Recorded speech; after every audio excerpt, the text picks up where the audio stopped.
अब इंसान यार कंफ्यूज हो भी क्यों ना। एक तरफ यार Realme का P3, दूसरी तरफ है Oppo K13। देखोगे स्पेसिफिकेशन बहुत ज्यादा सिमिलर है, प्राइसिंग भी बहुत ज्यादा सिमिलर है। कंफ्यूजन यहीं पे तो आके बैठ जाती है कि यार कौन सा स्मार्टफोन बाय किया जाए। और ये कंफ्यूजन को क्लियर करने के लिए आज की वीडियो ना आपके लिए पूरी तरीके से हेल्पफुल होने वाली है कि यार आपको Realme P3 लेना चाहिए या Oppo K13 लेना चाहिए। प्राइसिंग की जहां पे बात रही, Realme P3 का अगर आप 128GB वाला वेरिएंट देखोगे 17,000 रुपए के अराउंड मिलेगा।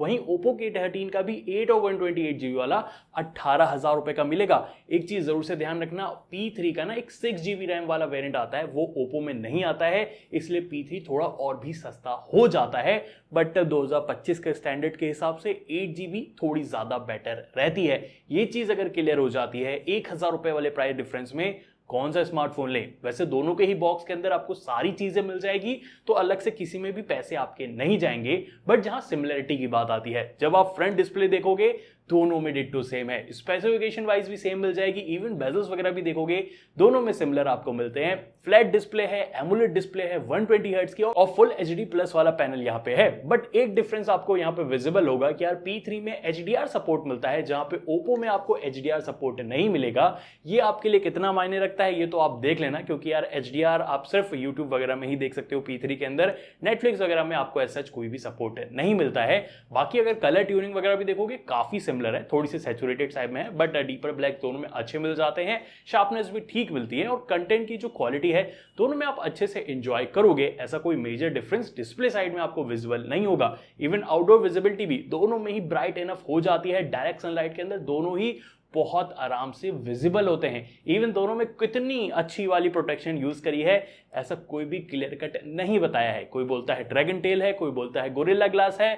तो ये चीज जरूर से है कि यार दोनों में ना थोड़ी अपनी प्रोटेक्शन साथ में जरूर से लेके चलिएगा। जिस तरीके से आप मेरे लिए अपना प्यार लेके चलते हैं, सब्सक्राइब वाला बटन, लाइक वाला बटन दबा के यार तो कर देना यार। बार बार बोल देता हूं ताकि आप कर दो बार बार, क्योंकि दिल को बड़ा मजा आता है यार जब आप कर देते हो सब्सक्राइब। और 5 लाख की फैमिली भी कंप्लीट हो गई है, उसके लिए बहुत बहुत बधाई हो यार आपको। क्योंकि यार देखो दोनों में, जहां स्पीकर्स की भी मैं बात करूंगा, दोनों में डुअल स्टूडियो स्पीकर्स आते हैं, दोनों के लाउड होते हैं, एकदम सिमिलर साउंड करते हैं, कोई डिफरेंस नहीं है। हैप्टिक्स में भी कोई डिफरेंस नहीं है। हालांकि एक चीज इंप्लीमेंट ओप्पो ने थोड़ी बेटर करी है कि इसके अंदर IR सेंसर मिल जाता है, ये P3 थोड़ा कट डाउन करता है। ये आप देख लेना आपके हिसाब से कितना ज्यादा आपके लिए हेल्पफुल है कि नहीं है। बट जहां पे यार देखो बिल्ड और डिजाइन की बात आती है, ये भी थोड़ी सी सब्जेक्टिव वाली आपकी चॉइस हो सकती है।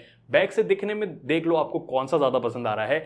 P3 की जहां पे बात करोगे थोड़ी गेमिंग वाइब यहां पे ज्यादा देता है, जहां पे K13 थोड़ी सी सटल वाली वाइब देता है। मैट फिनिश दोनों में ही आपको मिल जाती है। बैक से आप देख के एक बार कमेंट करके मुझे जरूर से बता देना। हालांकि दोनों ही प्लास्टिक फ्रेम के साथ आते हैं, दोनों का मिडिल फ्रेम भी देखोगे फ्लैट एजेस के साथ है, बट जो ओप्पो है स्लाइटली कर्व्ड है, तो हाथ में यार ये चुभता नहीं है, थोड़ा सा बेटर इन हैंड फील देता है। बट ये थोड़ा सा हैवियर साइड में भी है क्योंकि इसके अंदर बैटरी भी बड़ी है। बट जहां पे Realme P3 की बात करें, ये पूरी तरीके से फ्लैट है, तो थोड़ा सा चुभता है जब आप हाथ में इसको ऐसे पकड़ते हो। थोड़ा सा ये लाइटर साइड में है ओप्पो के कंपैरिजन में, बट चौड़ाई भी दोनों में ऑलमोस्ट इक्वल सी आपको मिल जाएगी। देखो मोटा मोटी आपको बताऊं, थोड़ा सा लाइटर अगर दोनों में से देखोगे वो Realme P3 मिलेगा, बट P3 में ये जो एजेस है थोड़े से शार्प ज्यादा है, तो इसलिए होल्ड करने में उतना मजा नहीं आता है। जहां पे K13 में थोड़े से कर्व है, तो ईजिली यहाँ पे ये होल्ड हो जाती है। और दोनों ही वन हैंड यूजर्स फ्रेंडली नहीं है, 2 हाथ दोनों में ही आपको लगाने पड़ेंगे। बाकी दोनों में ही इन डिस्प्ले वाला फिंगरप्रिंट सेंसर मिलता है, क्विकली अनलॉक हो जाता है, कोई भी फील आपको डिफरेंस वहां पे भी नहीं होगा। बट डिफरेंस थोड़ा सा आपको फील होगा सॉफ्टवेयर वाले सेक्शन में। अब देखो दोनों में ही Android 15 मिल जाती है, दोनों में सिमिलर ही UI है, एक का नाम Realme UI, एक का नाम ColorOS आपको मिलता है। दोनों में वही 2+3 years का सॉफ्टवेयर अपडेट प्रॉमिस भी मिल जाएगा। बट जो आपको हॉट एप्स है, हॉट गेम्स है, दोनों में ही भर के ब्लोटवेयर के साथ आपको मिलेंगे। यानी जो कचरा है दोनों में बहुत ज्यादा मिलता है, दोनों में ही अनइंस्टॉल करना पड़ेगा, दोनों में ही क्लीन आपको करने की आवश्यकता यहाँ पे पड़ेगी। उसके बाद दोनों ही स्मूदर हो जाएंगे। वैसे लुक वाइज देखोगे दोनों में सिमिलर कंट्रोल सेंटर मिलता है, दोनों में सेम अमाउंट ऑफ ब्लर भी मिलता है, दोनों में सेटिंग मेनू में भी देखोगे सारी चीजें सिमिलर है। चाहे वॉलपेपर एंड स्टाइल में आप देख लो, यहाँ पे थीम्स वगैरह जो अलग अलग मिलती है, ऑलवेज ऑन डिस्प्ले आपको सिमिलर मिल जाएगी, आइकन्स वगैरह भी आपको सिमिलर मिल जाते हैं। इवन डिस्प्ले सेटिंग में भी सारी चीजें आपको सिमिलर मिलती है।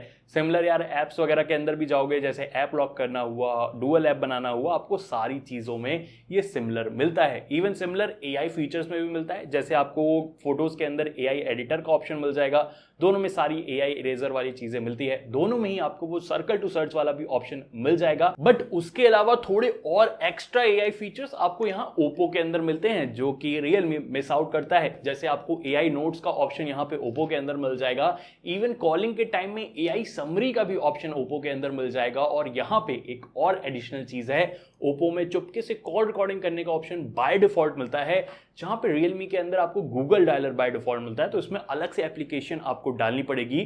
तो एआई फीचर्स वगैरह या थोड़े मोड़े और एक्स्ट्रा फीचर्स के मामले में यहाँ पे ओप्पो थोड़ा प्लस यहाँ पे लेके जाता है। बट क्या ये प्लस लेके जाता है परफॉर्मेंस के मामले में? क्योंकि दोनों में ही सेम स्नैपड्रैगन 6 Gen 4 वाला प्रोसेसर मिलता है, बट डिफरेंस आता है रीड एंड राइट स्पीड में। रियलमी में UFS 2.2 की स्टोरेज है, जहां पे ओप्पो में UFS 3.1 की स्टोरेज मिलती है। अब क्या ये difference day to day use में भी आपको फील होगा? देखो नॉर्मली अगर मैं ऐप ओपनिंग दिखाऊंगा, दोनों में सिमिलर अमाउंट ऑफ टाइम लगता है एप्स वगैरह को ओपन होने में, दोनों में एनिमेशन भी काफी सिमिलर टाइप के ही आपको मिल जाते हैं, बहुत ह्यूज डिफरेंस यहाँ पे नहीं है।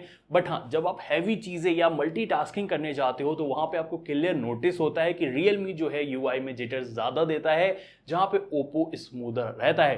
मतलब नॉर्मल डे टू डे वाले टास्क में भी ना यहाँ पे ओप्पो ज्यादा स्मूदर निकल के आता है। और ये चीज ना जब आप फ्यूचर में भी देखोगे, 1 साल चला रहे हो, 1.5 साल चला रहे हो, तो ओप्पो आपको ज्यादा स्मूदर रहेगा रियलमी के कंपैरिजन में। रीड एंड राइट स्पीड का बहुत बड़ा फर्क पड़ता है, खास करके तब जब आपका जो मेमोरी है वो बढ़ती हुई जाएगी ना, तो वहां पे जो रियलमी की स्पीड है और भी कम होती जाएगी, ओप्पो हमेशा ही फास्टर रहेगा। और ये चीज अगर आप सोच रहे हो गेमिंग में यहाँ पे 90 FPS BGMI रियलमी में अनलॉक होता है तो ये बेटर होगा, बट ऐसा कुछ भी नहीं है। देखो 90 FPS अनलॉक करना कोई बड़ी वाली चीज नहीं है, आप ये चाहो तो आप ओप्पो में भी ये कर सकते हो, बट मेन चीज होती है ना स्टेबिलिटी हमको लेके चलनी, वो चीज रियलमी हम मेंटेन नहीं कर पाता है। 90 FPS बस आप समझ लो नाम का अनलॉक है। दोनों में जो गेमिंग है सिमिलर ही आपको निकल के आती है, 60 FPS वाले दोनों ही ठीक तरीके से करा देंगे।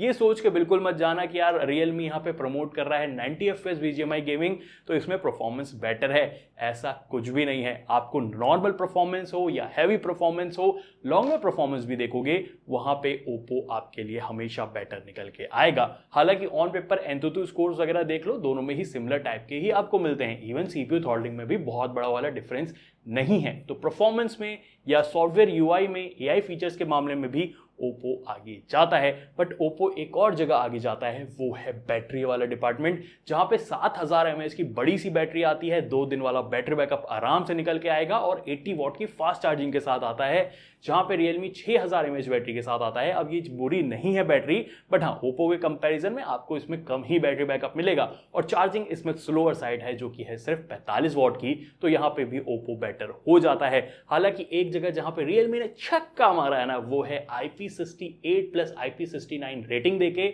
इसको वाटर प्रूफ आप एक तरीके से कह सकते हो गया है, बट ब्रांड आपको वारंटी नहीं देगी अगर गलती से पानी में चला जाता है। जानबूझ करके बिल्कुल भी मत गिराना, वाटर रेजिस्टेंट आप इसको कह सकते हो। जहां पे ओप्पो में सिर्फ IP65 की ही स्प्लैश रेजिस्टेंट वाली रेटिंग मिलती है, हल्के फुल्के छींटा से बचा सकता है, तो ये थोड़ा सा डाउन पॉइंट इसका रहता है। बट जहां पे इन दी एंड बात आती है कैमरास की, क्योंकि दोनों में सिमिलर सेटअप है भाई। 50 मेगापिक्सल का मेन सेंसर, OIS नहीं है, 2 मेगापिक्सल का एक और सेंसर, अल्ट्रा वाइड नहीं है, और 16 मेगापिक्सल का दोनों में ही सेल्फी कैमरा मिलता है।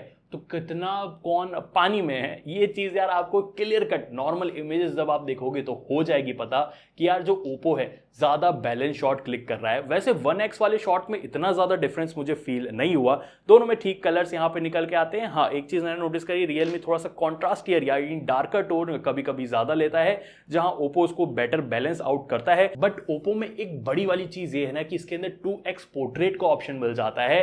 तो 1x पोर्ट्रेट सिमिलर है, बट 2x पोर्ट्रेट का ऑप्शन जब ओप्पो में आ जाता है, इसको ज्यादा बेटर एस्थेटिक फीलिंग दे देता है। चाहे आप इसमें डे लाइट वाले शॉट क्लिक करोगे, ज्यादा बेटर पोर्ट्रेट में लगेंगे, जैसे वो DSLR वाले निकल के आते हैं ना, वो ओप्पो ज्यादा बेटर निकालता है। वैसे लो लाइट वगैरह में देखोगे बहुत बड़ा फर्क, जैसे मैंने बताया 1x वगैरह में आपको नहीं मिलेगा। इतना है कि यार कलर वगैरह की ट्यूनिंग मुझे यार ओप्पो में थोड़ी बेटर लगी है।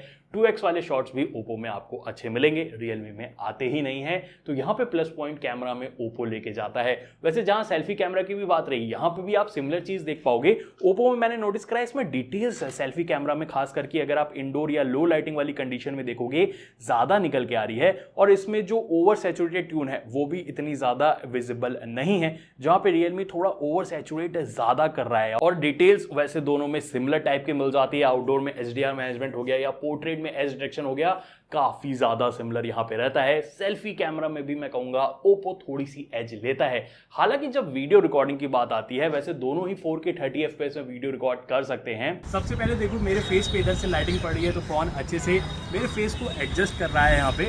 और मेन चीज, अरे एचडीआर देखो, इधर आइए, तो एचडीआर भी आप यहाँ पे देख सकते हो, फोन अच्छी तरीके से बैकग्राउंड में जो धूप है उसको सही से मेंटेन कर पा रहा है। बट मेन चीज आती है जो कि है स्टेबलाइजेशन। आ जाओ देखिए,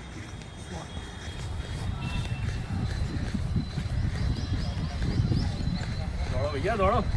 बट यहाँ पे एक क्लियर चीज आप नोटिस कर पाओगे ना, जो Realme की वीडियो है ज्यादा स्टेबल निकल के आती है, क्योंकि इसके अंदर बाय डिफॉल्ट AIS अनेबल्ड मिलता है, जहां पे यार ओप्पो की वीडियो स्टेबल बिल्कुल भी नहीं है, और इसके अंदर कोई EIS का भी ऑप्शन 4K के अंदर नहीं मिलता है। I hope in the future यार EIS एटलीस्ट 4K के अंदर दे, क्योंकि यार देखो दोनों ने ही OIS का उपयोग नहीं किया है, जो कि एक हार्डवेयर वाला फीचर है, बट जो EIS है यानी सॉफ्टवेयर वाला फीचर दोनों में ही मिल जाना चाहिए। Realme ऑलरेडी दे रहा है, 4K के अंदर अच्छा चल रहा है, जहां पे ओप्पो को देने की जरूरत है। तो वीडियो रिकॉर्डिंग में ओप्पो थोड़ा डाउन साइड में चला जाता है। वैसे सेल्फी कैमरा दोनों ही 1080p तक ही लिमिटेड आपको मिलते हैं, और दोनों की वीडियो रिकॉर्डिंग ठीक ठाक सी आपको मिल जाएगी, बहुत खास नहीं है। यहाँ पे भी अगर आप देखोगे स्टेबिलिटी वाइज Realme थोड़ा बेटर वर्क कर लेता है ओप्पो में, वही ओप्पो में EIS यहाँ पर भी ढंग से वर्क नहीं करता है। इतना सा फर्क आपको थोड़ा मालूम यहाँ पे देगा। वैसे नेटवर्क कनेक्टिविटी वाइज भी यार दोनों ही 5G मिलते हैं, दोनों में SD कार्ड का सपोर्ट नहीं है, ना ही दोनों में NFC का सपोर्ट मिलता है। अब देखो ओवरऑल अगर आपको क्लियर कट करने की मैं कोशिश करूं, अगर आपकी प्रायोरिटी लिस्ट में ना IP रेटिंग ज्यादा ऊपर जाती है तब तो मैं आपको रिकमेंड करूंगा तो Realme आप ले लेना। बट आपकी प्रायोरिटी लिस्ट में यार 1000 रुपए आप ऊपर कर सकते हो और ज्यादा बेटर चीजें चाहिए, तब आई थिंक ओप्पो ज्यादा रिकमेंडेड रहता है। मतलब यार बड़ी बैटरी आपको इसके अंदर मिल जाएगी 7000 mAh की, ज्यादा AI फीचर्स आपको इसके अंदर मिल जाएंगे जो कि यार बहुत यूजफुल वाले भी हैं। इवन जो सबसे बड़ा पॉइंट है ना कि इसके अंदर फास्टर UFS स्टोरेज मिलती है, जो कि फोन को लॉन्गर रन में भी ना स्मूदर बना के रखती है, जिस वजह से यार ये ज्यादा बेटर ऑप्शन हो जाता है। पर्सनली मुझसे पूछोगे तो मैं तो कहूंगा कि यार 1000 रुपए बढ़ा के UFS 3.1 वाली स्टोरेज आप लो तो ज्यादा बेटर है। हो सकता था यार कि यार Realme भी ना अपने 8GB वाले वेरिएंट में UFS 3.1 देता तो थोड़ा ज्यादा बेटर ये हो जाता, ये भी आप इजीली रिकमेंड करने के लिए हो जाता। बट फिलहाल यार UFS 3.1 के साथ ओप्पो मेरे हिसाब से ज्यादा बेटर चॉइस है। बाकी आपको कौन सा ज्यादा अच्छा लगा कमेंट करके जरूर से बता देना। एंड फेक 90 FPS वाली मार्केटिंग की तरह इतना बिल्कुल मत फंसना। बाय द वे वीडियो पसंद आई तो लाइक शेयर भी कर देना। Till then take care, bye bye.